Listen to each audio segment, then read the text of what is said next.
I just realized I was muted. Let's try that again. It is officially 5:15 p.m., so we are going to go ahead and get started. Welcome to the final Success Experts presentation of the semester. My name is Katie McBride. I serve as the director here in the Center for Student Success, and I'm going to be leading today's presentation on test-taking strategies. A couple of housekeeping announcements before we proceed. First thing to note is that this session is being recorded. So as you joined, you were probably notified that this session was a recording. It will be posted online through the Center for Student Success YouTube page. So if you need to reference this recording at any point, you'll be able to do that, but also just wanted to let you all know that we are recording in process. Additionally, we are taking attendance for today's session for students who are actively participating in the textbook scholarship program. So make sure that as you log in, your full name is listed so that we can make sure to count you as present for this session. If you need to update your name, you're able to do that in the settings on your Zoom account. So if either your first or last name is missing, or you've got a different username than the name that you're listed with the university, you're going to want to make sure you update that so we are sure to list that you were here today for the presentation. So today's Success Experts session is really going to focus on test taking. We're going to do a little bit of conversation at the very beginning to kind of reflect on steps that you should be taking early on in preparation for test taking and successful test taking for the semester. But most of this presentation is going to focus on effective test taking habits for the early preparation, even the day of and the day before, and also some test taking management, how to manage your time, how to work through tests. So really some practical suggestions for how to be successful in test taking. A lot of these suggestions are really designed to help even with test taking anxiety. So that is my first question. How many of you here today feel like you experience or are negatively impacted by test anxiety? And you can share your response in the chat or give me a quick reaction, give me a thumbs up or an applause if you feel like test anxiety has a negative effect on your ability to take tests. All right, I'm seeing a couple of thumbs up responses. You can also share your responses in the message in the chat. Okay, great. So test anxiety is something that many students struggle with. And so what my hope is today is that you'll learn some practical approaches that you might find helpful to continue your successful pursuit and management of test anxiety. I would also caution you to remember that even the most successful student is going to experience some anxiety when they're taking tests. So it's all about managing those feelings and knowing how to respond to them effectively when you yourself are taking a test. So we'll go ahead and jump into our next slide. So the first portion that we're really going to focus on is going to talk about effective test prep, what you need to do ahead of time to get prepared for your exams, both long-term and short-term. So we're not going to spend a whole lot of time on this slide. This is kind of before the exam prep work. These are things that you should be working on throughout the semester and in the weeks before your either tests or final exams. But I just wanted to run through these things really quickly with you all as best practices. The first is to attend class. It's really important to be there in class, to hear what your professor is talking about. When you see how much they're talking about certain topics, you can usually begin to understand what's going to be most important for them on the exam. They might also share specific examples or good insight in class that might not be available in the reading or on the PowerPoint slides that they're providing you. Start preparing for the exam early. Schedule some study sessions before the exam. So even a week or 2 weeks ahead of time to review important topics or terms. And create a regular study schedule and follow it, and use that to review your notes, and not just for a big cram session the day before the test. Meet with your professor and ask questions. There's some specific questions listed here about testing that can be helpful. If they haven't already been addressed by your professor, they may be willing to share this information with you. So what kind of questions are going to be on the test? Is it going to be mostly multiple choice? Are there going to be sections with true, false, fill in the blank, any matching, any essay, short or long answer? So these are the kinds of questions you might want to ask, or maybe even particular areas of focus. Some tests cover a lot of information, and your professor might be willing to share with you what specific areas they really want you to focus on. And then the other big piece is make sure that when you're in class, you're engaging actively. Take notes, review that information, review the information right after class to kind of begin to cement that information, and then review it later on using your regular study schedule. So you really feel like, okay, I'm learning this information as it's being presented to me instead of trying to cram it all in it at once. Hopefully you're using some of these tactics already. I realize at this point in the semester, if these are not things that you're doing, you may not be able to adopt them now, but hopefully you'll remember this information and definitely be able to put these practices into play for the beginning of the semester when we get back for the spring. So once you feel like you've got a good handle on what you should be doing prior to the exam, it's really good to start thinking about, okay, I've been preparing, I've been studying. What are some things that I need to be thinking about to kind of make sure that I feel confident about this test and begin to reduce and manage any anxiety I may have generally about test taking? So the first thing you want to do is follow your normal routine. Don't do anything drastically different the day before you have a test. Wake up at the same time, kind of follow your normal schedule, eat your normal meals, do the things that feel normal to you, because dramatic changes in our routines and schedules can just increase that pre-existing anxiety. So make sure you follow your normal schedule. Avoid conflicts or emotional disputes if you can. Now, let me stress, some things come up. There may be conflicts that are brought to you without any control, but don't seek out conflict. If you've been having an issue with your roommate for the last 3 weeks about the fact that they're not helping clean up the room, don't engage in a really intense conversation with them about that the day before or the day of a test. It's just going to create more anxiety and stress for you. If you know that there are things that are creating stress and anxiety in your life, compartmentalize those things and come back to them once you have completed that test. Get some physical exercise, be active. It's a great way to burn off additional anxiety or stress.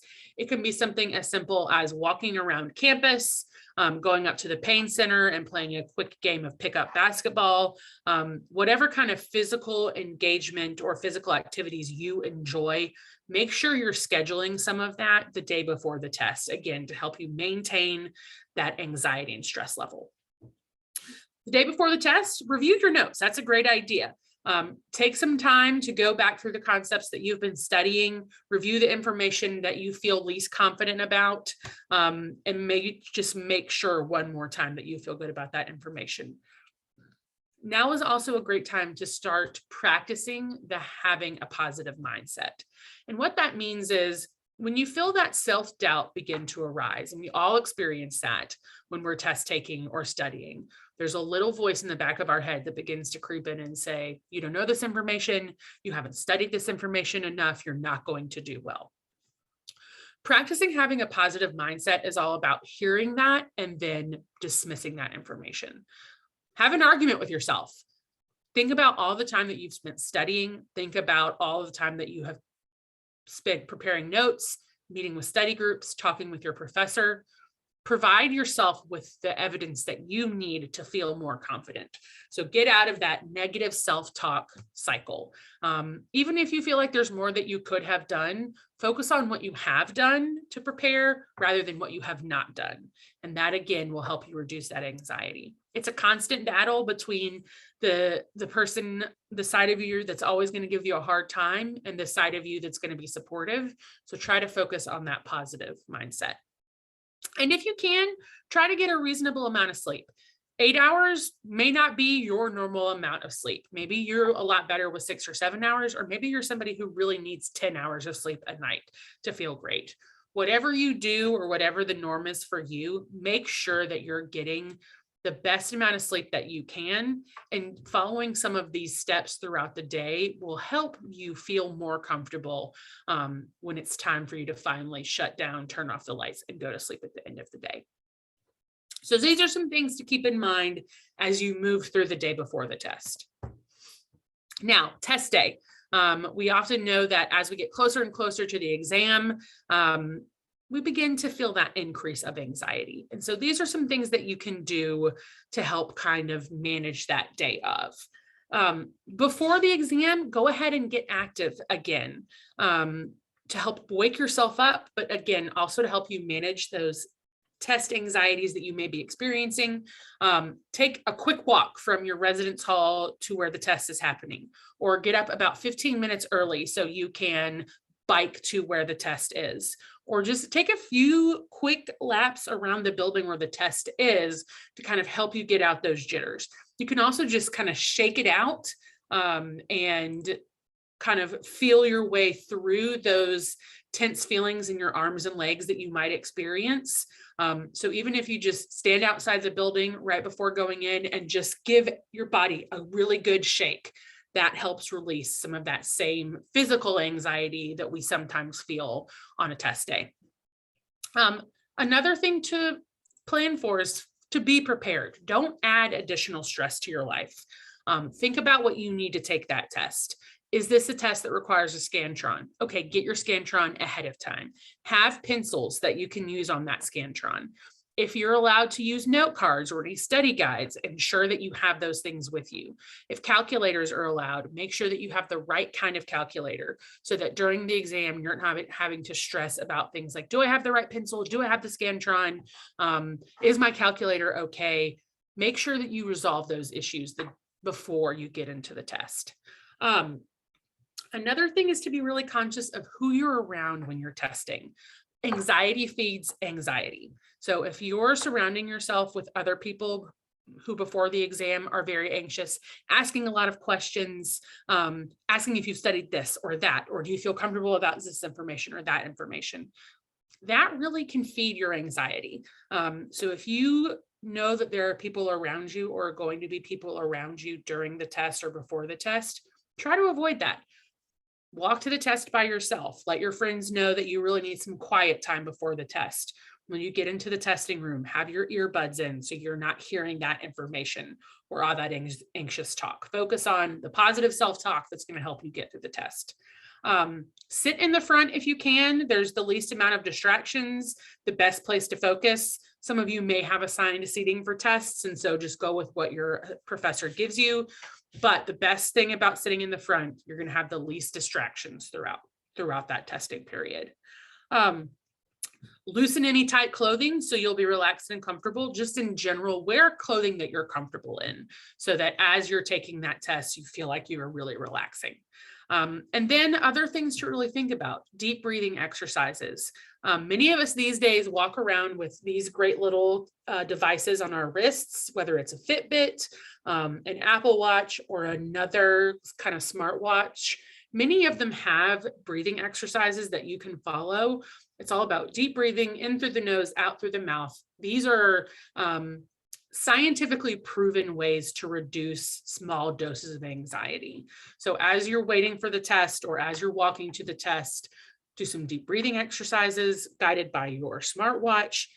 Do some visualization. Imagine yourself getting to the test, sitting down, being prepared, feeling really confident, even doing some of that same muscle relaxation that I talked about earlier, shaking things out. taking a deep breath in, feeling all of the tension release from your body. Have positive self-talk. Prep yourself up for that test. Talk to yourself about how well you're going to do, how well prepared you are, and how it's going to be okay either way. Even if you don't make the exact grade that you want on this test, you've put the effort in, you're going to just go with what you've got. Drink some water, have a snack, do things that are going to help you feel comfortable as you get into that test. Now, we've gotten into the classroom. We are feeling much more relaxed. We followed all of our day of test taking suggestions. So what do we do once we have the test in hand? These suggestions are all about what to do once you're in the room, you're sitting down, that test is in front of you. First thing that's incredibly important is to listen to any instructions that are being provided. So if the professor is there, the instructor is there, and they're going over the instructions, pay attention. It may be written instructions. So whether you're taking the test virtually or in person, if you're provided a written exam with directions, read those directions. Read them a couple of times. Make sure that you're paying really close attention to the language so you know exactly what you have to do for each part of the exam. Go through the exam and budget your time, especially if there are multiple sections. So if an exam is worth 100 points and you've got 3 sections, in each section, maybe you've got a section that's worth 50 points, another section that's worth 25, and another section that's worth 25. Half of your time should be spent on the portion of your exam that's worth 50 points. The remaining half should be split between those 2 quarters. So really think about and budget your time effectively, especially when you know that you often run out of time for testing. Figure out where are the most points available. I'm going to spend the most time on that part of the test, and then I'm going to break out the additional time for those things. Once you begin the test, read through those questions carefully. Make sure that you've read not only the directions, but each question, because oftentimes there are key terms or qualifying statements that can help you begin to figure information out when you don't know the exact right answer. Note or underline any key words. Read each one of those options carefully and for comprehension. If you read through that question and then you look at it and you're like, I don't know what I just read, go back and reread it and then read your answers. Give each question your full attention. Make sure that you're paying attention. If you feel your attention beginning to drift away, shake it off, take a few deep breaths and come back in so you can really engage with that experience. But the other thing to know is that sometimes you're going to run into answers or questions that you don't feel as comfortable with. And it's okay to skip those answers. Don't stress yourself out now. Go ahead and work through the ones that make the most sense to you and come back with your extra time at the end of the exam and work those harder questions that you're less comfortable with. You've probably heard that before. There's a reason. It's a more effective use of your time. Now, before I transition into more of the test taking strategies, actual suggestions for how to respond to different question types, I wanted to open the floor up to any questions. Does anybody have any questions that they have or that they generated as I was going through this information about how to approach test taking and kind of managing that anxiety? Any questions about what to do the day before the test, during your test taking day, what to do with your test in hand? Any questions about any of those things? You can pop them in the chat, or you can just unmute yourself and share any questions that you have.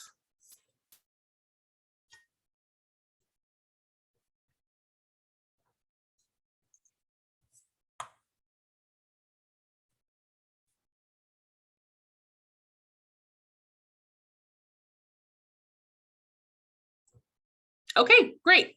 Well, that just means I must be doing a great job. Okay, so we will go ahead and move into the second portion of this presentation, which is thinking about test taking strategies for different exam question types. So we're going to go through kind of the most traditional types of exam questions you're going to see, and then talk about how to approach each different type. So some suggestions for probably the most common exam question type that you'll see, which is multiple choice questions. You've got a question and you've got several choices as far as the answer.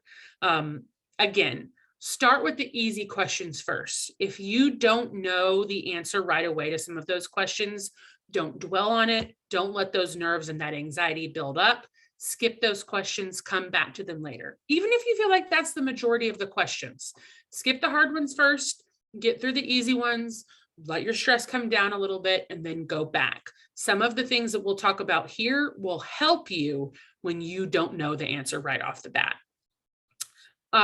Other things to do is you're taking multiple choice tests.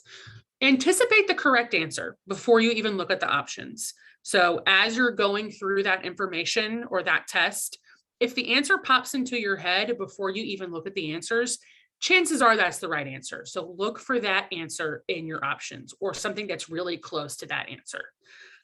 If that doesn't happen, make sure that you read through all of the options very carefully, eliminate the ones that you know are incorrect. Professors and instructors usually include at least one, maybe even two options sometimes that are very clearly wrong. Go ahead and clear those out. Then you're going to want to look for options that contain other options. These are called umbrella options. So it's like both A and B, or it's this thing and then this other thing. They're called umbrella options because they're connected. Umbrella options are more likely to be correct than individual options. The other thing that's really important for multiple choice questions is to pay attention to qualifiers. Things like usually, none, always, and never can be really good indicators of what is the correct or incorrect answer. Look at things like except, all but the following, the best, and the least to make sure that you're answering the question correctly. Some questions may both be right, but if they're looking for the best answer, there's usually one that is the correct answer that they're looking for. So as you're going through your multiple choice questions, it's really important to pay attention to the language that's being used in any specific qualifiers to make sure that you're understanding the call of that question. Excuse me, guys, I am recovering from a bit of a cough. You might also see some true-false questions on your exam. Some key things to remember as you're working through true-false questions. Watch for absolutes, such as always, never, all, or none. With true-false questions, if one of those terms or words is present, chances are the statement is false. It's not a guarantee, but if you're not sure about the answer, that will help you guess. If you see always, never, all, or none, more likely to be false. Also, if a statement is more detailed or specific than most of the other statements, chances are that it's true. So look for details. If it's a detailed statement, that is more likely to be a true statement. Also, generally, when you're doing true false, don't leave a blank. You have a 50% chance of getting it right. For the questions you don't know the answer to or don't feel confident about, pick either true for all of those or false for all of those. You're going to hit right on at least a couple of them. And then the last thing to remember in taking true false questions and true false portions of tests is that if it sounds wrong, it probably is wrong. Unusual sounding statements are more likely to be false. So something sounds wrong, it's probably false. Some other question types that you are likely to see on an exam or a test are matching questions. That's where you have a term bank and a list of definitions. You've got to match those things up. So when you see those on a test, some things to keep in mind, read the items in both columns first before selecting your answers. Know what your words are, know what your terms are. Another good approach is instead of looking at the one word column first, start with the definitions, because sometimes the definitions will trigger that word in your brain, especially if you've done a really good job of studying those terms, and you'll start matching up just based on that definition. And go back to the old tried and true method of mark your easy choices first, the ones you know right away, the ones that you feel really confident about, and then mark those off your list so that as you move to the things that you don't know as clearly or as well, you've got a better chance of picking the right answer. So pick your easy ones and do those first, and don't second guess yourself. Go with what you think is the correct answer, and then go back to the ones that you don't feel as comfortable with. Some other questions that you might see on an exam are short answer and fill in the blank questions. Some key things to keep in mind for these kinds of questions. If you don't know the complete answer, but you remember something, write it down.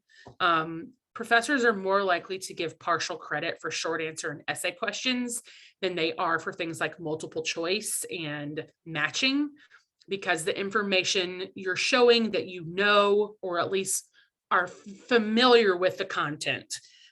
If you leave a blank, you will get no credit. So it's at least worth putting something. If you can't remember specifics, general answers can also get you credit. So if the correct information is 1904 and all you can remember is that it was approximately the early 1900s, give them that information. They'll at least know that you have the right era, the right time, or the right general understanding. So if you can't be specific, give the general information.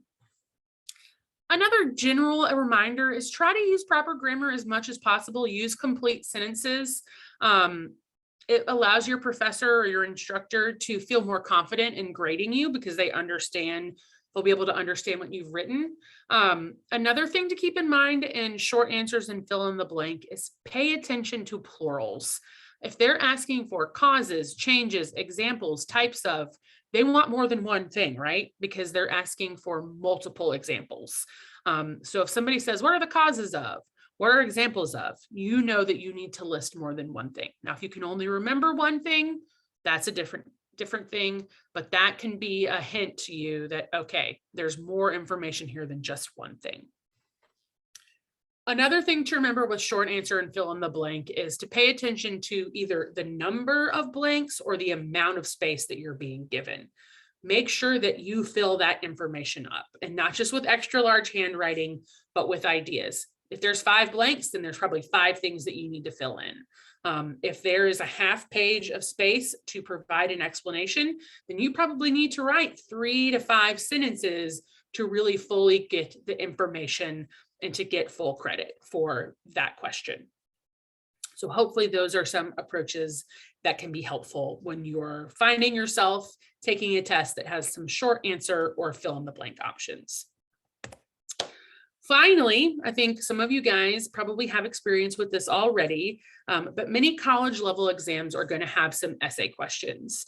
And these are strategies that are proven to be helpful in responding to essay questions. Some key things to keep in mind, just right off the bat. Essay exams do require some organization. So there's some thought and some planning that you want to put into this. And your writing skills are also going to be important. So even if you're not the best writer, you're going to want to make sure that you use complete sentences and you pay attention to your grammar and your spelling. And then the hints below will really help you do your best on those essay questions. When you're taking a test with essays, it is incredibly important to budget your time. And we talked about this early on in the presentation. Briefly look over the entire test and make sure that you are giving yourself enough time for your essay answers. They are going to take the longest amount of time to write, and sometimes they are the highest value of points. So if you get a test and you've got 25 multiple choice questions worth 25 points, 25 true false worth 25 points, and 1 essay question worth 50 points, half of that test needs to be spent on working on that essay so that you can get the most possible points from your essay. Determine the amount of time you'll have for each question. Give yourself more time for those higher scoring questions like your essays. If you've got an hour and you've got a test worth 100 points and you've got 50 points of that test are in your essay, then you want to spend a half an hour on that essay. So that's how that kind of works out as far as breaking down the time that you have for each section of the test and ensuring that you have enough time to write your essays. Once you've budgeted your time, read the essay question carefully. Watch for keywords like discuss, compare, define, etc. That's what they want you to do in your essay if they're sharing that information. They want you to discuss the different topics that are a part of the concept or the time period that they're asking you about. Maybe they want you to compare and contrast different approaches or theories, or they want you to define and compare those things. So respond to the call of the question. Give them the information that they want so that they can grade you really easily. Another great approach when you're writing essays is to do a memory dump, and that ties really closely to outlining. If you've studied and you know the information really well, but you're worried about forgetting that information, when you read the question, do a memory dump. Jot down any important ideas, dates, facts, figures, could even be formulas if you're doing test taking, which could be used when you're doing that. You can write that down on scratch paper. You can write it down on your answer sheet. If you've got a piece of paper for outlining, go ahead and put that information down. Specifically, if you're doing an essay question, use that memory dump time to create a brief outline of the major points. You already know the information. You've already got it memorized. You're already writing it down. So put it in order. In some cases, even if you can't finish the full essay, if you've got a partial outline there with the key topics that you meant to write about, you might get some partial credit for those outlines. So just go ahead and get it outlined. Again, use proper grammar and punctuation. Do your best to use complete sentences. This helps your professor in grading. They can follow your reasoning. They can understand your writing, especially if it's a handwritten exam. That gets them on your side when it comes to the grading versus them having to struggle to try to put together incomplete sentences or things that don't naturally tie together in their brain. And as you're writing, indicate to them that you know what you're responding to. So if they say, what were the causes of the Revolutionary War? In the question, your response is going to include the following statement. I know that we talked about 5 major causes of the American Revolution in my class. So the introduction to my short essay is going to be the 5 major causes of the American Revolution were, and here's A, B, C, D, and E. And then I'm going to talk about each one of these in the remaining paragraphs. So make sure that you're kind of following that outline. And then give yourself a few minutes.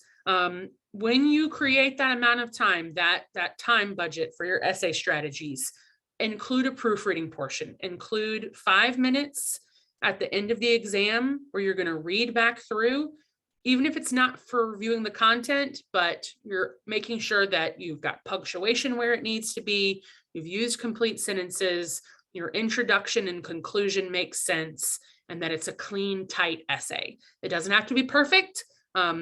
Test essay questions written the day of are usually graded a little bit more leniently, but you want to do the best that you can to have a well-written, well-organized, easy to follow essay. So give yourself some time to proofread.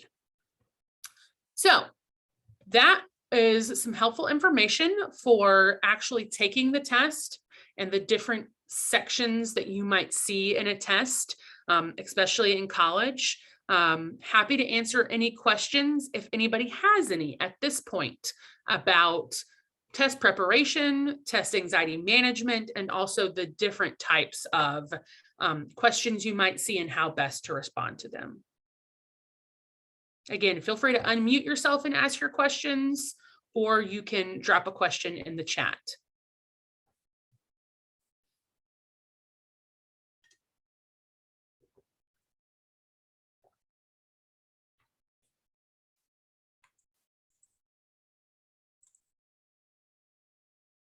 Okay, well, seeing as there are no questions, just a few quick reminders before we log off. This is the final Success Experts presentation of the semester. If you are participating as a requirement of the textbook scholarship that you received for the fall semester, again, make sure that you're logged in using your full name so that you can be identified as attending today.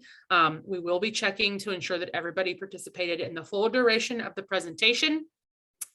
You will receive an email next week, either confirming that you participated in your 4 required events and are eligible for scholarship participation for the spring, or if you did not meet that requirement, you will be contacted and you'll have to sit out a semester. Also, the spring textbook scholarship application is available now. If you follow us on social media, you can go to the Center for Student Success Instagram page. The application is linked in the bio. You can also just go to an internet browser like Google, type in USM textbook scholarship, and it will pull that right up. You can get that application submitted. The textbook scholarship application for spring will close at 5 p.m. on Friday. So make sure you get those applications in. We do hope that you guys all have a great semester, that you finish your exams strong. And if you need anything between now and the beginning of the spring semester, the Center for Student Success is open. Make sure you connect with us. And we'll be sharing more information about our spring success experts presentations as we get closer to the beginning of the spring semester. In the meantime, thank you so much for joining us here today. And if you have any questions that you wanted to ask, I'll hang out for a few more minutes, and we'll see you guys in the future. Thanks so much. Have a great evening. Hi, I have a question. Yes. Okay, so I missed one event, but I went to another one. Okay. So does that count still? Well, yes. Let me just pull something up really quickly so I can make a note. What is the event that you missed? I think I missed. Let me pull up my schedule. Okay.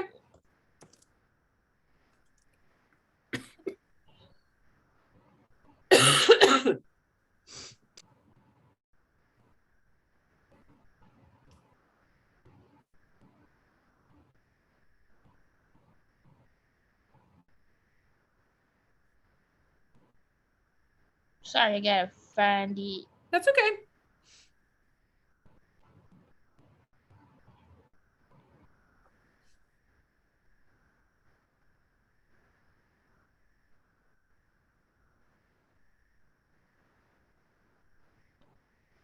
Let me see.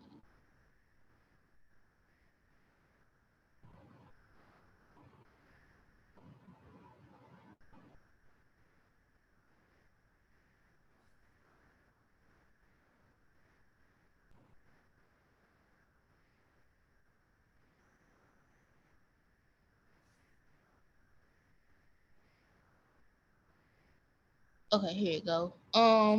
I missed I think it was the October 12th one. No, Okay. it was the first one. It was the first one, the September 14th. Okay. And which one did you attend in its place? The first one, the first Success Experts event that y'all had. Okay. All right. I'm going to make a note of that so that when Okay. we check attendance next week, we'll have a note and we'll be looking out for it. If you just swapped two, that's not a problem. We'll be able to count the one that you did attend in place of the one you missed. Okay, thank you. You're welcome. And have a good day. You too. Any other questions? All right. Well, thanks, everybody. Have a great evening.